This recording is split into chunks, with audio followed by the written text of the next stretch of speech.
পৃথিবীর সমস্ত কিছু স্টপ করে রেখেছেন, যত প্রকারের গতি আছে সমস্ত গতি সমস্ত টাইমকে তিনি স্টপ করে দিয়েছেন। আল্লাহ রাব্বুল আলামিন তার হাবিবকে আবার উম্মু হানির ঘরে পৌঁছানোর পরে সমস্ত কিছু ছেড়ে দিয়েছেন। হাবিব বিশ্বনবী জনাবে মুহাম্মদুর রাসূলুল্লাহ সাল্লাল্লাহু আলাইহি সাল্লাম বর্ণনা করেন, আমি যেখানে ওযু করেছি দেখি যে ওযুর পানি গড়তেছিল। সুবহানাল্লাহ। উম্মু হানি আমার ফুফুর কাছে আমি সম্পূর্ণ ঘটনা ব্যক্ত করলাম। আমার ফুফু বলল, বাবা যা কিছু ঘটেছে তুমি এটা সমাজের কাছে বলতে যেও না, বিভ্রান্তি ঘটবে, তোমাকে আরো বেশি অপমান করবে। আল্লাহ রাসূল শুনলেন না, সকালে যায় মসজিদুল হারামে বসে পড়েছেন। বসে পড়ে তিনি বর্ণনা করছেন মুসলমানদেরকে নিয়ে। মুসলিমে কয়েকজন মুসলমান, আবু জেহেল সেখানে আসছে। আবু জেহেল নতুন নতুন কথা তো প্রতিদিনই শোনাও, আজকে কোন নতুন কথা আছে নাকি? বলতেছে অবশ্যই আশ্চর্যজনক একটা ঘটনা এই গত রজনীতে ঘটে গেছে, যা তুমি শোনো। আবু জেহেলকে সম্পূর্ণ ঘটনা ব্যক্ত করার পরে আবু জেহেল বলতেছে, মুসলমানদেরকে বিভ্রান্তি করার এই তো বড় একটা সুযোগ, কিভাবে সম্ভব? এই রাত্রির মধ্যে সপ্ত আকাশ পাড়ি দিয়ে, লাউহে কলম, সিদরাতুল মুনতাহা সমস্ত কিছু পাড়ি দিয়ে আরশ মহল্লাতে যায় আল্লাহর সঙ্গে কথোপকথন করার পরে আবার এই রাত্রিতেই ঘুরে এসে ফজরের নামাজ পড়ে বসেছেন, এটা কিছুতেই সম্ভব নয়। তিনি চিন্তা করলেন যে সর্বপ্রথমে তার ঘনিষ্ঠ বন্ধু আবু বকরকে ইসলাম থেকে সরাতে হবে। আবু বকরের বাড়িতে গেলেন, যায় বলতেছে, আবু জেহেল শুনেছ তোমার বন্ধু 2 বছরের ছোট ছিলেন। আবু বকর তোমার বন্ধু এই কথাগুলি তিনি বলতেছে, বিশ্বাস না হয় এখনো হারাম শরীফে বসা আছে, তুমি যায় শোনো। আবু বকর রাদিয়াল্লাহু তাআলা আনহু আবু জেহেলের মুখে শুনে বলতেছে, আমার রাসূল কি সত্যিই বলেছেন? সত্যিই বলেছেন, তাহলে অবশ্যই আমার রাসূল যা বলেছেন সত্য বলেছেন। সুবহানাল্লাহ।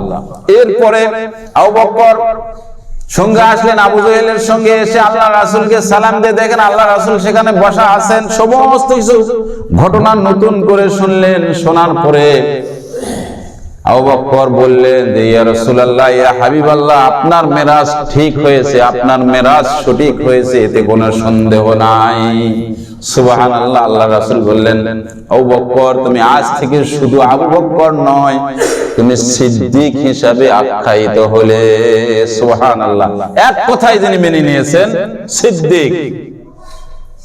বাইতুল মুকাদ্দাসের একটি ঘটনা আসছে, হিরাক্লিয়াসের কাছে, রোম সম্রাটের কাছে আল্লাহ রাসূল তাওহীদের দাওয়াত দিয়ে এক সাহাবীকে পাঠালেন। সাহাবী অত্যন্ত গুরুত্বের সাথে চিঠিটা নিয়ে যায় হিরাক্লিয়াস সেই বাদশার হাতে দিলেন।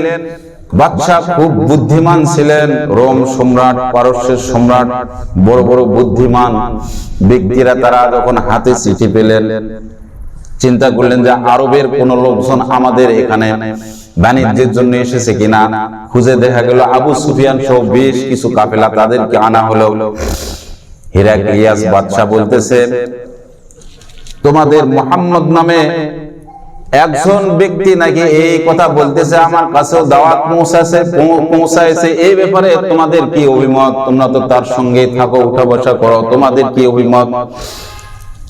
আবু সুফিয়ান বলতেছে, আমি মিথ্যা যদি বলে ফেলি তাহলে তো আমার সঙ্গী সাথীরা আমাকে আর সম্মান করবে না।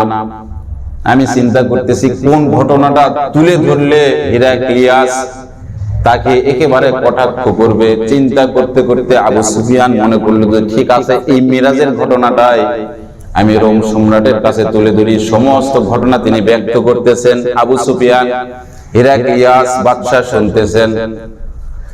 এই আশ্চর্য ঘটনা কি করে বাদশা সাহেব শোনেন, এটা কোনোদিন যুক্তির মধ্যে আসে না। হিরাক্লিয়াসের পিছনে একজন পাদ্রী ছিল, অনেক বয়স্ক পাদ্রী। লাফায় উঠে বলতেছেন, আবু সুফিয়ান যে কথা বলতেছে, হুজুর অনুমতি দিলে আমি একটি কথা বলি। আমি তখন বাইতুল মুকাদ্দাসের সবচেয়ে বড় রক্ষক ছিলাম। আমি এক রজনীতে সমস্ত বাইতুল মুকাদ্দাসের দরজা লাগাই ফেললাম, একটি দরজা আর আমি লাগাতে পারছি না। অনেক চেষ্টা করে যখন পারলাম না, আমার সমস্ত সহকর্মীকে আনলাম, তারাও পারলো না। এক পর্যায়ে মিস্ত্রিদেরকে ডেকে আনলাম।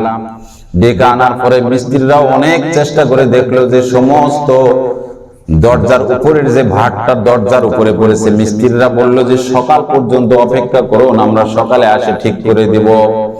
সকাল হতেই আমি দেখি দরজাটা আবার স্বাভাবিক হয়ে যায়। সুবহানাল্লাহ। সেই রজনীর কথা বলতেছে আবু সুফিয়ান, আমি তার বিপক্ষে সাক্ষী দিচ্ছি যে হুজুর এই ঘটনাটা আসলে সত্য ঘটনা।